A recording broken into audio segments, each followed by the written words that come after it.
शाही साहब का वीलॉग भी चाइना से जो आया वो भी हमारे ऑडियंस ने बहुत पसंद किया, बहुत ज़्यादा, बहुत अच्छे कमेंट्स उसके ऊपर आए। तो शाही साहब, हम गुफ्तगू वहीं से शुरू करते हैं। आपका जो डेस्टिनेशन था और आपका जो ये सफ़र रहा चाइना का, कि आपने चाइना को किस तरह पाया। आज हम देख रहे हैं सारी दुनिया में चाइना की बात हो रही है, और दुनिया में बात हो रही थी इस तरह से कि एक ग्लोबल प्लेयर के तौर पर, और फिर उससे भी बढ़कर लोग जो आगे की बात देख रहे हैं कि वो ऐसी पावर कि जो नए वर्ल्ड ऑर्डर को एक सेट करने में उसका काफ़ी बुनियादी रोल रहेगा। बेशक उसके साथ दूसरे पावर्स भी हैं। तो हम शुरू ये करते हैं कि आपने चाइना में क्या देखा, किस तरह के हालात देखे, और आपको मौजूदा तस्वीर उसकी कैसी लगी, और आगे आपको क्या लगा कि चाइना किस तरफ बढ़ रहा है। जी अब्बास साहब, देखें, प्रोग्राम से पहले मैं एक फेनोमेना जो है वो डिस्कस करना चाहता हूँ, ताकि दर्शक समझ सकें कि हम अभी जो आगे बात करेंगे वो किस पेडेस्टल पे बात है। दो बहुत फेमस साइकोलॉजिस्ट गुजरे हैं, एक का नाम है मिस्टर डनिंग और एक का नाम है मिस्टर क्रूगर। इन दोनों ने मिलकर एक थ्योरी प्रोपाउंड की थी जिसको डनिंग क्रूगर इफेक्ट कहते हैं।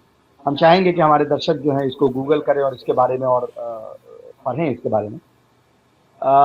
ये डनिंग क्रूगर इफेक्ट ये कहता है कि जिस आदमी को जिस चीज के बारे में जितनी कम मालूमात होती है उसको ये समझने में और दिक्कत होती है कि उसकी मालूमात कम है। कहने का मतलब है कि जब आप यानी आपकी परसेप्शन जितनी कम होती जाएगी उतनी ज्यादा इस बात की परसेप्शन कम होती जाएगी कि आपका परसेप्शन कम। तो चाइना को लेके जो भारत में या शाही साहब, मुझे एक शेर याद आ गया, वो ये आपने जो बात कही इस नजरिए के बारे में, ये जोश वलियाबादी का शेर है कि जब इल्म के सारे खंगाल डाले कुल्जुम कुल्जुम यानी घड़ा, तब जाके कहीं मारिफत जहालत पाई। यानी हमने इल्म को खंगाल डाला तो पता चला कि हमको बहुत कुछ मालूम ही नहीं। जी, सही बात है, सही बात है। तो ये चाइना के केस में भारत में तो दिखता ही है, लेकिन दुनिया के और देशों में भी दिखता है, क्योंकि वो डेवलपमेंट के उस मयार पे पहुंच गया है कि हमारा दिमाग ये प्रोसेस करने के काबिल ही नहीं है कि हम प्रोसेस कर पाए कि वो डेवलपमेंट के किस मयार पे। और शायद इसीलिए हम भारत से में उसका कंपैरिजन करते हैं। अंग्रेजी में हम उसको बोलते हैं हाइफनेट करना, यानी दो चीजों को बीच में हाइफन लगा के उसको एक बराबरी का दर्जा देना। ये जो हम हाइफनेट करते हैं ना कि इंडिया चाइना राइवलरी, अव्वल तो हमें इससे गुरेज करना, क्योंकि जब तक हम ये समझ नहीं पाएंगे कि ये गैप इतना ज्यादा है कि इसके बीच में हाइफन नहीं लग सकती है, तब तक शायद हम अपनी बेहतरी के लिए काम सही तरीके से ना कर पाए। कि भाई मुझे समझ तो आए, मुझे पता तो हो कि एग्जाम का कट ऑफ 90 है और मेरी औकात 70 की है, तो मैं वो 20 के लिए काम करूं। अगर वो मुझे पता ही ना हो, मुझे लगे कि मैं कट ऑफ के बराबर हूं, तो फिर तो मैं मेहनत नहीं करूंगा। तो एक तो अव्वल तो ये चीज समझ लीजिए। दूसरी जो मुझे चाइना में, देखे मेरी पहली यात्रा है, मैं जिंदगी भर मिडिल ईस्ट मैंने कवर किया है, तो जाहिर है कि ये पूरब से मेरा कोई लेना देना नहीं था। भारत के पूरब के जो भी देश है, सारा उम्र जो है वो तो भारत के जो पश्चिम में थे देश है उसमें गुजर गया। लेकिन ये बड़ा अच्छा मौका था, 10 दिन का ट्रिप था, और मैंने तमाम थिंक टैंक्स, ऑफिशियल्स, मतलब बिल्कुल चौको ब्लॉक एक प्रोग्राम था। तो बहुत एक एक्सपोजर मिला।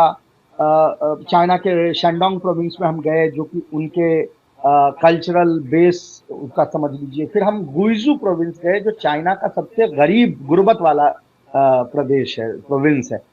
और वहां जाके जो हमने देखा कि उनके हिसाब से क्या गुर्बत है और हमारे हिसाब से क्या गुर्बत है, मतलब उसमें इतना जमीन और आसमान का फर्क है कि मतलब आदमी उसके बारे में क्या ही बयान करे।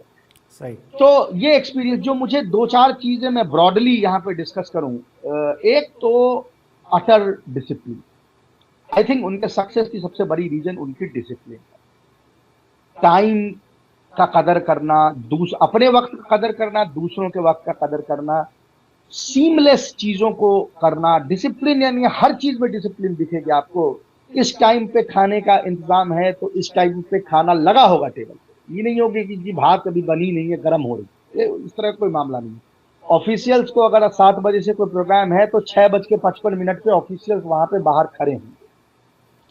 डिसिप्लिन बहुत बड़ी चीज है, जो दुर्भाग्यपूर्ण तरीके से हम कह सकते हैं कि हमारे ना तो खित्ते में दिखता है ना मुआशरे में, मतलब दोनों में ही गायब है। तो शायद इसको हम इसीलिए रिकॉन्साइल जो है वो नहीं कर पाते। दूसरा, ह्यूमिलिटी।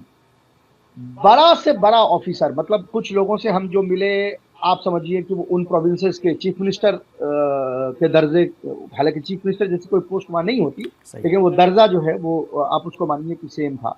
कुछ लोगों से हम मिले जो समझिए कि उनके चाइना के जो प्लानिंग कमीशन वगैरह है उसके जो हेड है।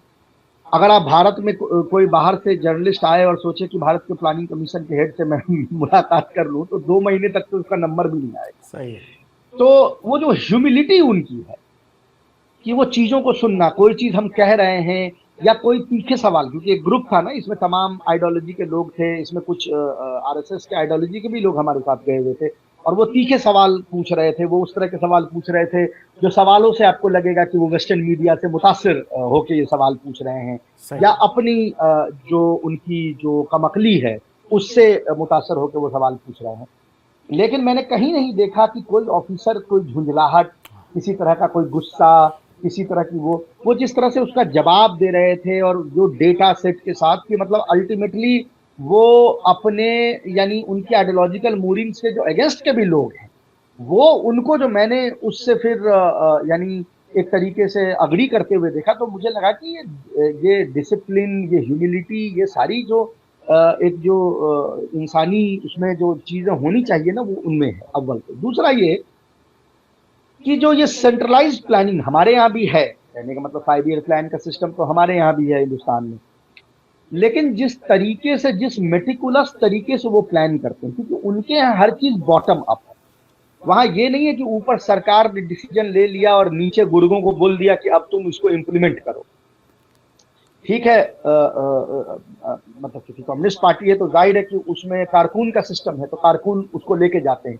लेकिन वहां क्या होता है कि वहां कंसल्टेशंस नीचे से होती है। हाँ। कि कारकुन पहले बताते हैं कि देखें इस गांव में गुर्बत है तो इसको हटाने के लिए ये चीज करना है, वो नीचे से फिल्टर होकर ऊपर पहुंचता है और ऊपर फिर डिसीजन मेकिंग है। तो ये टॉप डाउन डिसीजन मेकिंग ना होके जो ये बॉटम अप डिसीजन मेकिंग है, आई थिंक वो जिस तरीके से यहाँ फंक्शन करती है, मतलब मेरे होश फाख्ता हो गए वो देख के कि खासकर जो जिसको अपना सबसे गरीब प्रोविंस बता रहे थे, वहां पे जो मैंने उनका पॉवर्टी एलिवेशन प्रोग्राम देखा और उसके मैंने देखे कि कैसे उन्होंने इसको अचीव किया है, तो मुझे लगता है कि 1-2 दिन तो मैं बिल्कुल डेज में था। मुझे तो मतलब समझ ही नहीं आ रहा था कि इस इंफॉर्मेशन को मैं प्रोसेस किस तरह से करूं, कि पहले प्रोसेस तो कर लूं फिर आपसे बात करूं कि भाई वो क्या चीजें समझ में आई। तो ये कुछ चीजें थी जो मुझे लगा कि उनकी सफलता का पर्याय है, उसका कारण।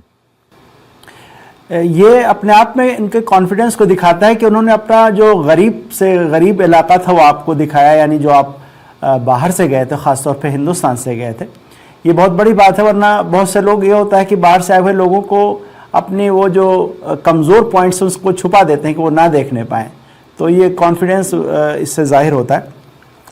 शाहिद साहब, ख़ुद चीन के बारे में बात करने के लिए भी हमें बहुत वक्त की ज़रूरत है और एक लंबा प्रोग्राम करने की ज़रूरत है, शायद हम कभी करें भी इस पर।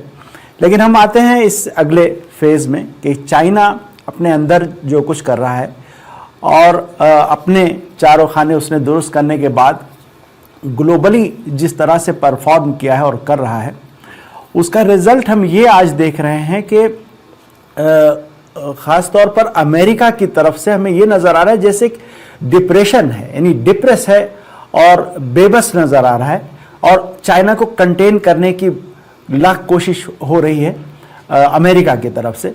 और सिर्फ चाइना नहीं, बल्कि हमको एक चीज़ अभी G20 की जो समिट हुई है साउथ अफ्रीका में, उसमें हमें ये नज़र आया जैसे अमेरिका सारी दुनिया से चिढ़ा हुआ है। अब G20 की समिट में वो नहीं गया, बहाना जो बताया तो बिल्कुल बकवास है, वो वहाँ वाइट कम्युनिटी के साथ ये हो रहा है, तो वो तो बकवास है।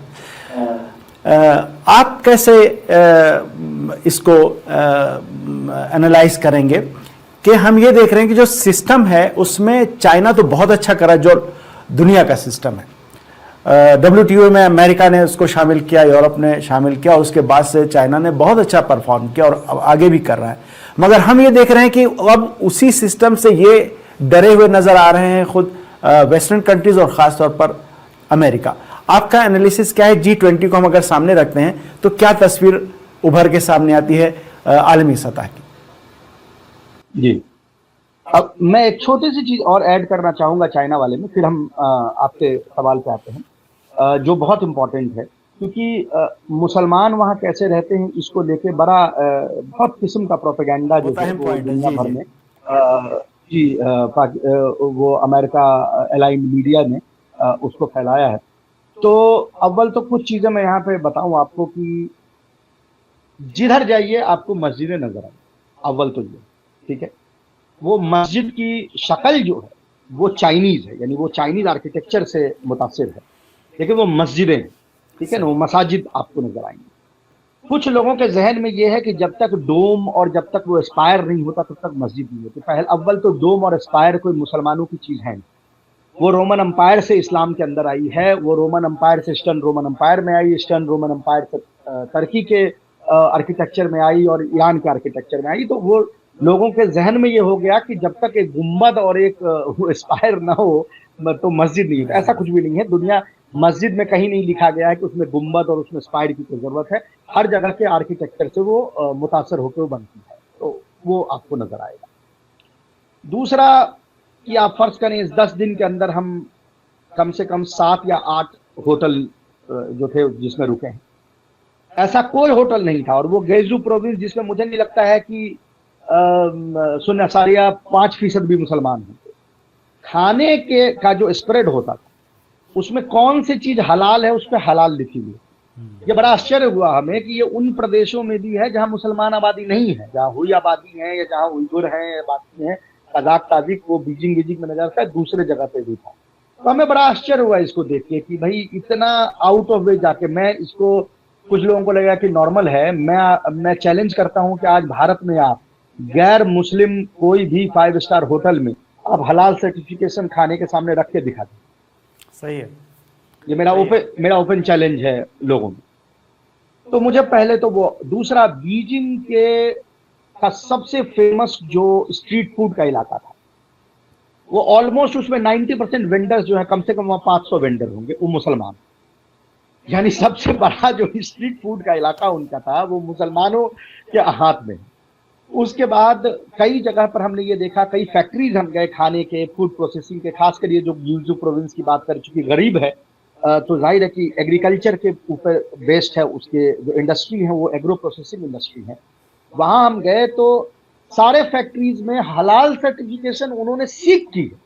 वो उन्होंने वहां के हलाल यानी मुस्लिम एसोसिएशन से मांगा है कि देखिए आप आइए हमारे फैक्ट्री को विजिट कीजिए और हम जो ये चीज बना रहे हैं इसको देखिए कि ये आपके हलाल स्टैंडर्ड से है कि नहीं, और अगर है तो इसको प्लीज सर्टिफाई कीजिए, और अगर नहीं है तो बताइए कि इसमें कौन सा प्रोसेस हम हटाएं जिससे ये हलाल हो जाए।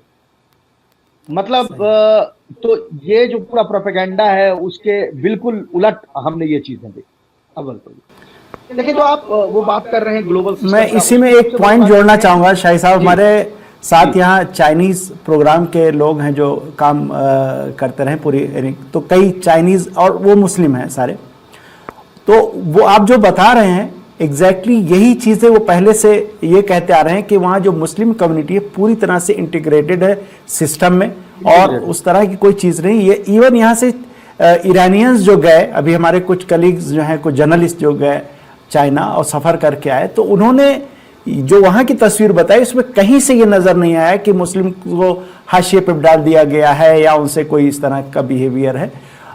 ये चीज़ आपने बताई, उससे एक बार फिर से तस्दीक हो गई, मेरे जहन में सारी बातें फिर से ताज़ा हो गई। जी लेकिन जो ग्लोबल सिस्टम है उसमें बहुत सिंपल सा उसका एक, अगर आप एक हिस्टोरिकल पर्सपेक्टिव में देखेंगे तो आपको पता चलेगा कि हर हमेशा ये बात हुई है, आज ये पहली बार नहीं हो रही है। इससे पहले 100 साल पहले आप अगर ब्रिटेन के केस में भी देखेंगे तो होता यूं है कि डिक्लाइनिंग पावर स्पेस को वेकेंट करता है, जिसमें राइजिंग पावर फिल करती है, वो सीड करता है स्पेस को। ये कोई पहली बार नहीं हो रहा है। अगर आप 1945 के बाद, वर्ल्ड वॉर 2 के खत्म होने के बाद अगर आप देखेंगे कि ब्रिटेन ने कैसे स्पेस सीड किया अमेरिका, सही, तो वो चीज आपको फिर वो चाइना में आपको आश्चर्य नजर नहीं आएगा कि ठीक है आपने यूनेस्को से विड्रॉ कर दिया, यूनेस्को की फंडिंग व्हाटएवर, मान के चलिए कि $200 मिलियन आप सालाना दे रहे हैं। सही, भाई चाइना के लिए पॉकेट चेंज है वो, बिल्कुल। चाइना के लिए $200 मिलियन जो है वो पॉकेट चेंज है, पॉकेट चेंज से भी कम है।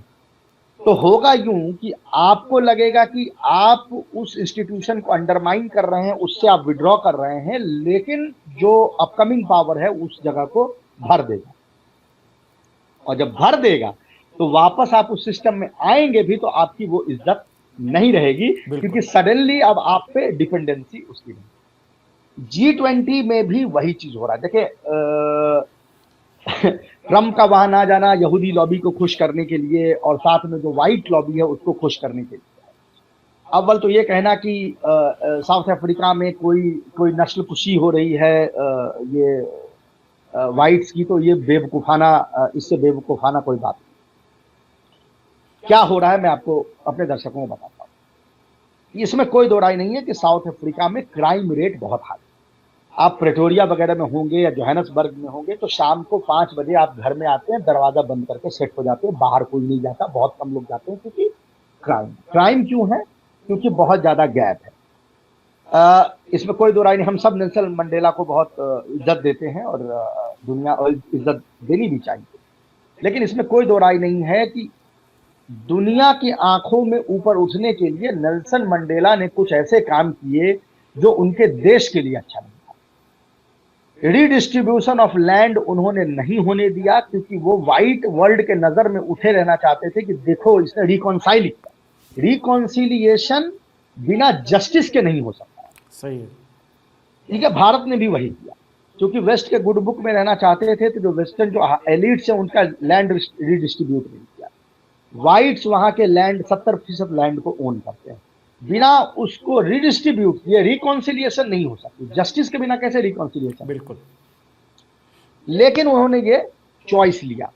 उस चॉइस से हुआ यूं कि अमीर और गरीब में खाई बढ़ गई। पॉलिटिकल कंट्रोल तो ब्लैक्स के पास है, लेकिन जो फाइनेंशियल सिस्टम है उस पर व्हाइट्स का कब्जा है। व्हाइट्स अमीर हैं, जिस भी सोसाइटी में इतना फासला बढ़ेगा वहां पे क्राइम होगा ही होगा। ये दुनिया का निजाम है, इसमें साउथ अफ्रीका हो, भारत हो, पाकिस्तान हो, कोई उससे उसको फर्क नहीं पड़ता। अब दूसरी चीज ये है कि अगर आप अब फर्ज करें कि मैं गरीब हूं और मैं लूटने की कोशिश करूंगा, मैं लूटूंगा, यही तो है ना, यही तो होता है दुनिया भर में। गरीब आदमी आपको डाका, तो किसके यहाँ डाका डालेगा आप? सही है, अमीरों के पास। मैं अगर डाका डाल तो उसके पास डालेगा ना जिसके पास पैसे हैं। पैसे किसके पास हैं? व्हाइट्स के पास। तो आपको यह देखना होगा कि क्राइम जो हो रहे हैं वो किस बिना पे हो। क्या वो नस्ली बिना पे हो रहे हैं? नस्ली बिना पे तो नहीं हो रहे हैं ना, वो इसलिए हो रहे हैं कि वो अमीरों को लूट रहा है। क्योंकि अमीरों में परसेंटेज व्हाइट्स का है तो उनको लूटने में, रॉबरी में उनकी मौत हो रही है। लेकिन इसका मतलब नहीं है कि ब्लैक अमीर पे अटैक नहीं हो रहा है, ब्लैक अमीर भी उसी तरह से मारे जा रहे हैं। ठीक है, तो ये एक सिचुएशन है जिसको जब तक आप लैंड को रिडिस्ट्रीब्यूट ना करेंगे। अब लैंड डिस्ट्रीब्यूशन के डर से पहले से इन्होंने ये खेल शुरू कर दिया है कि श्वेत नस्ल कुशी जो है वो हो रही है, कुछ भी नहीं हो रहा है इस तरह का। अमेरिका में पूरा का पूरा एक मतलब, चाहे वो एलन मस्क हो या रिपब्लिकन पार्टी में, इस तरह के बहुत सारे व्हाइट्स हैं जो अफ्रीकन मूल के हैं और वो रेसिस्ट हैं, वो अपार्थाइड एरा में अपार्थाइड गवर्नमेंट के हक में काम करते हैं। उन्होंने ये पूरा लॉबी बनाया है जिससे ये व्हाइट जेनोसाइड और फलाना ढिमकाना की बात हुई है। इसमें कोई दूर दूर तक कोई सच्चाई नहीं है, ये प्रियम्प्ट करने की कोशिश हो रही है। ठीक है, आपने जगह सीड की G20 में का सिरमौर तो अमेरिका होता था, उस जगह को चाइना धीरे धीरे फुल कर देगा, रशिया फुल कर देगा, चाइना फुल कर देगा। आप उसको विड्रॉ करते रहिए, आपकी मर्जी है। China is very happy to replace. तो वो चीज वहां पे देखने के लिए कॉन्फिडेंस की कमी जो अमेरिका में है। दूसरा ये कि ऐसे ऐसे प्रोजेक्ट्स को करना, ऐसे ऐसे चीजों को इंप्लीमेंट करना, आइडियाज को, जो उनके खुद के पैर पे कुल्हाड़ी मार रहा है। पर जैसा मैंने कहा, ये पहली बार नहीं हो रहा, ये रिपीट हर 100 साल 150 साल पे एक जो ग्लोबल में पावर में किसी का उरूज और जवाल होता है तो वहां पर वो आपको चीज जो है वो देखने को मिलेगी, और यहाँ हमें वो देखने। जी शाहिद साहब, G20 में जो नजर आया वो हमें ये नजर आया कि रशिया उसमें मौजूद रहा, यूरोपियंस उसमें मौजूद रहे और अमेरिका गायब हो गया। क्या ऐसा भी हम सिनेरियो सोच सकते हैं कि चूँकि अमेरिका यूरोप से भी पीछा छुड़ाने की कोशिश कर रहा है, ऐसा लग रहा है कि बहुत नेटो के उसमें अगर देखा जाए पस मंज़र में कि सारा बर्डन जो है वो अमेरिका पे है, यूरोप जो है वो कुछ कर नहीं रहा है। क्या ऐसा सिनेरियो हम सोच सकते हैं कि अमेरिका बिल्कुल ही साइड लाइन होता चला जा रहा है, यहाँ तक कि यूरोप भी उसको नज़रअंदाज कर रहा है, इसलिए कि अमेरिका उसको नज़रअंदाज कर रहा है? यूरोप की जो स्थिति है ना बहुत दयनीय स्थिति। अगेन मैं हिस्ट्री में जाना चाहता हूं क्योंकि कोई इस सब के पीछे एक पैटर्न होता है। किसी भी सोसाइटी का जब डिक्लाइन होता है ना तो उसका हार्ड पावर पहले डिक्लाइन करता है, सॉफ्ट पावर बहुत दिन तक लिंगर करता है, वो बाद में डिक्लाइन करता है। वैसे ही जब पावर आपकी आती है तो हार्ड पावर पहले आती है, सॉफ्ट पावर लेट आती है। जो लेट आएगी वो लेट जाएगी, जो पहले आएगी पहले। यूरोप के साथ मसला ये हो गया है कि उसके हार्ड पावर का कंप्लीट जवाल हो गया, जवाल हो चुका है कंप्लीट, लेकिन उसका सॉफ्ट पावर एग्जिस्ट करता है। नाउ प्रॉब्लम इज कि जिस पॉपुलेशन का, जिस सोसाइटी का जवाल हो रहा होता है हार्ड पावर का, लेकिन सॉफ्ट पावर बची रहती है, तो वो कंफ्यूज सोसाइटी होती है। उसको लगता है कि उसकी पावर अभी भी बची है, पर है नहीं। यूरोप के साथ मसला ये है कि उसके जो लीडरान हैं वो सारे के सारे पोस्ट सेकेंड वर्ल्ड वॉर के आइडियोलॉजी में पले हुए लीडरान। अब उन लीडर्स को ये समझ ही नहीं आ रहा है कि उनके पैरों तले जमीन जो है वो खिसक गई। तो वो एक्ट ऐसे करते हैं कि जैसे वो कल्चरल किंग हो, दुनिया का राजा हो। उनका cultural influence second world war के बाद खत्म हो चुका है। उनका कल्चरल इन्फ्लुएंस अमेरिका के कल्चरल इन्फ्लुएंस के पीठ पे बैठ के प्रोजेक्शन की तरह काम करता है। बिल्कुल। उनको ये बात लेकिन पता नहीं है। उनको ये लगता है कि वो इंडिपेंडेंटली उनका कोई कल्चरल बहुत बड़ा इम्पैक्ट है। देखें, हो सकता है ईरान में जो दर्शक हों उनको ये चीज ना समझ में आए, क्योंकि ईरान दुनिया के कुछ वाहिद मुल्कों में है जहां पर्टिकुलर एक यूरोपियन पावर का, जैसे ईरान के केस में जर्मनी का सॉफ्ट पावर बहुत ज्यादा स्ट्रॉन्ग जी। कहीं और किसी भी यूरोपियन का उतना सॉफ्ट पावर स्ट्रांग नहीं। अगर आप सॉफ्ट पावर का पूरा ग्लोबल मैप देखेंगे तो उसमें आपको हर जगह अमेरिका नजर आएगा, बीच में एक ही आपको एक्सेप्शन नजर आएगी, वो एक्सेप्शन जर्मनी की है जो ईरान में दिखती है। ईरानियन पॉपुलेशन में जर्मनी को लेकर बहुत ज्यादा एक नजर आता है, बिल्कुल, कि उसको लेके। तो यूरोप अभी भी वो समझता है कि वो कहीं ना कहीं एक अलग से यानी एक धुरी है, लेकिन वो धुरी है नहीं।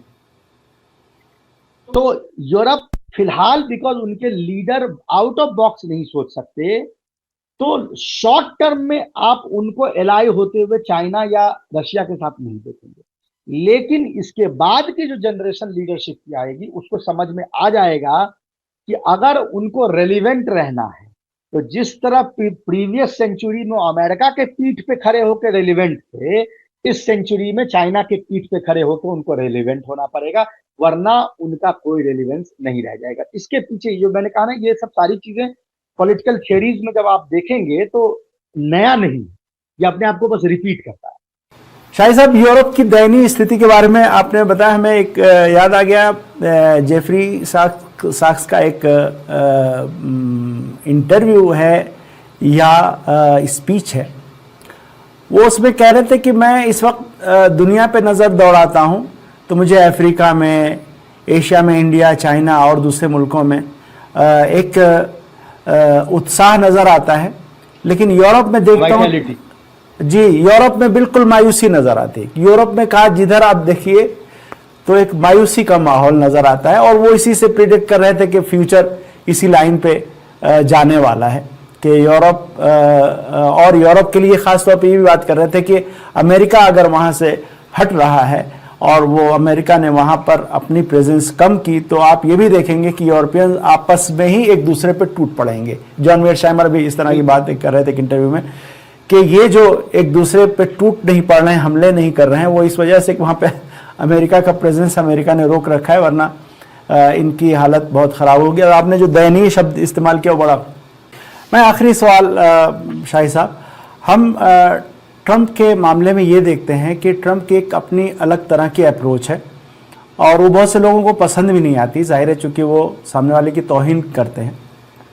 लेकिन उनकी एक अपनी अलग अप्रोच है, बल्कि एक एनालिसिस यहाँ तक भी है कि रशिया के मामले में वो अलग अंदाज से वो कोशिश कर रहे हैं जो अमेरिका की पुरानी पॉलिसी रही है कि रशिया को चाइना से दूर किया जाए, अपने करीब लाया जाए। उन्होंने अपने पहले टर्म में भी ये कोशिश की जिसमें अमेरिका के अंदर ही हंगामा हो गया डीप स्टेट की तरफ से और अलग इदारों की तरफ से कि नहीं इनका रशिया से कोई और पुतिन से अलग तरह का कनेक्शन है।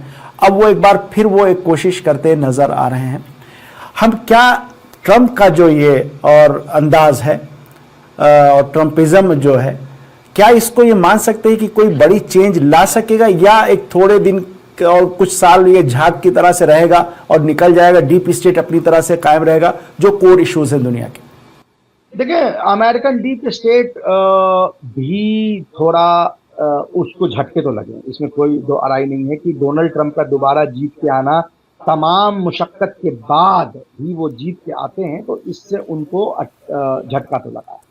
लेकिन इंस्टीट्यूशनल मेमोरी होती है, वो इतना जल्दी हार मानने वाला तो है नहीं, तो उसकी कोशिश ये है कि वो बार बार कुछ ना कुछ झटके वो भी इस एडमिनिस्ट्रेशन को देता रहता है। लेकिन ओवरऑल इससे हो यूं रहा है कि दोनों मिल के इंस्टीट्यूशंस को अंडरमाइन कर रहे हैं, जो दुनिया के लिए अच्छी बात है कि इनकी आपस की रस्साकसी में जो इंस्टीट्यूशंस हैं वो अंडरमाइन हो रहे हैं, वो इंस्टीट्यूशंस जिसका उपयोग करके अमेरिका एक दुनिया पे वो काबिज था इतने सालों से। लेकिन अमेरिकन राइट में भी एक बहुत बड़ा फ्रैक्चर आपको नजर आ रहा है, चाहे वो प्रो इजराइल पॉलिसी को लेके हो या और भी पॉलिसीज को लेके आपको राइट विंग के भी फ्रैक्चर नजर आ रहे हैं। हमने पूरा का पूरा मार्जोरी टेलर ग्रीन का एपिसोड अभी देखा कि उनके साथ क्या हुआ, किस तरह उन्होंने विरोध किया और किस तरह उनको निकल जाना पड़ा। बाकी लोगों की हम बात कर ही रहे हैं, कैडेंस ओवेंस या जो भी हो उनकी बात कर रहे हैं। इनफैक्ट बाज हलकों में ये बात कही जा रही है कि ये जो आइंदा जो अभी जो रायशुमारी अगले साल होने वाली है 2026 में जो मिड टर्म पोल्स होने वाले, उसमें कहा जा रहा है कि वो मागा वर्सेस मीगा होगा। रिपब्लिक, आपको पता ही है हमारे इनके सिस्टम में क्या है कि पहले तो इंटरनल पोल होंगे कि make America great again crowd का मुकाबला make Israel great again Republican crowd से होगा। और जब ये बॉइल पे आएगा, जब ये असली टकराव शुरू होगा, तो इजराइल के इंटरेस्ट को फर्दर अंडरमाइन होगा, क्योंकि वो चीजें बाहर निकल के आएगी, वो चीजें डिस्कस होंगी जो आज तक डिस्कस नहीं हुई। उससे पैदा हुई रिपब्लिकन पार्टी, एक डिफरेंट रिपब्लिकन पार्टी, जो शायद उतना बिहोल्डन ना हो इजरायली इंटरेस्ट को लेके जितनी आज की रिपब्लिकन पार्टी आपको नजर आ रही है। डेमोक्रेट पार्टी में तो बिल्कुल गदर है इजराइल के खिलाफ, मतलब जो बुढ़े अभी बैठे हुए हैं सीनेट विनेट में, वो तो अपनी सीट बचा लें बस, क्योंकि ये वहां पर तो जो हाल है कि अगर उनके अगेंस्ट में किसी ने प्राइमरी में खड़ा कर दिया, किसी को भी, आप कनस्तर को खड़ा कर दीजिए और बोलिए कि ये इसने AIPAC से पैसे लिए हैं, इसने जो भी करंट सीनेटर है या कांग्रेसमैन है, उसकी हार जो है वो निश्चित हो जाएगी। सही। मैं कल इंटरव्यू पढ़ रहा था, जोहरान ममदानी के जो 2 एडवाइजर हैं उसमें एक यहूदी है, 26 साल का एक यहूदी लड़का है, कुछ काट्स नाम है उसका, जो उसके 2 एडवाइजर में से हैं और जिसने ये पूरा का पूरा प्लानिंग किया है कैसे चुनाव जो हुए हैं उसमें। मैं उसका हाथ अखबार के साथ इंटरव्यू पढ़ रहा था कल के दिन में, और मैंने उसकी पॉइंट्स पढ़े, उसकी थिंकिंग पढ़ी, तो मुझे समझ में आया कि हाँ, ये 30 से नीचे के जो यहूदी अमेरिका के हैं, इनको अब प्रो इजराइल बनाना बड़ा मुश्किल काम है, क्योंकि ये अपनी पढ़ाई से वहां तक पहुंचे हैं, उस कंक्लूजन पे पहुंचे हैं जिसमें कि वो इजराइल को धब्बा मार। आज बिल्कुल पीटर बायनाट ने माफी मांगी है तेल अवीव यूनिवर्सिटी में, अब उन्होंने एक लेक्चर दिया है जिसके लिए पीटर बायनाट, जो आपको पता है बहुत बड़े जर्नलिस्ट अमेरिका के, यहूदी जर्नलिस्ट हैं, उन्होंने माफी मांगी है। मैं ये तसव्वुर नहीं कर सकता था कि आज से 2 साल पहले कि अमेरिका का कोई यहूदी एकेडमिशियन इजरायली यूनिवर्सिटी में लेक्चर देने गया हो और उस पर इतना विरोध हुआ हो कि उसको पब्लिकली जो है माफीनामा देना पड़ा। ये चेंजेस जो हम देख रहे हैं, ये मेरे ख्याल से बेहतरी के लिए हैं, दुनिया के भी और खुद अमेरिका के बेहतरी के लिए हैं, कि वो अपने रिसोर्सेज जो हैं वो अपनी बढ़तरी के लिए उसको यूज करे, ना कि इजराइल को सस्टेन करने के लिए। तो मुझे लगता है कि ये जो अंडरमाइनिंग हो रही है वहां के डीप स्टेट और जो राइट विंग है दोनों की, ये आपस में लड़के दुनिया को फायदा पहुंचा रहे हैं, which is going to be a very good. शाही साहब बहुत बहुत शुक्रिया आपका, बहुत